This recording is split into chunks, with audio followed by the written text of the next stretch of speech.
শান্তি মতন এলাকায় লোকজন খেলাধুলা করতে পারবে। খেলার মাঠগুলো অত্যন্ত জরুরি। সামনে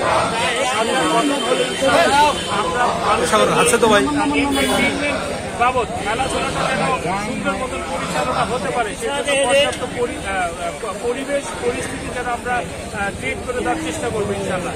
আমাদের আরো ইচ্ছা আছে যে ক্রীড়াতে আমাদের হিউজ ডেভেলপমেন্ট হওয়া দরকার। ফুটবলের ক্ষেত্রে এখন আপনারা সকলেই জানেন যে আমাদের দাবি দেওয়াল ভাইয়া কিন্তু মানুষের কিন্তু আরো বেশি ফুটবল খেলা থাকে। আমরা আশা করি যে আগামী দিনে আমরা খেলাধুলাকে আরো উৎফুল্লময় এবং আরো সুন্দরভাবে পরিচালনা করতে সক্ষম হবো ইনশাল্লাহ।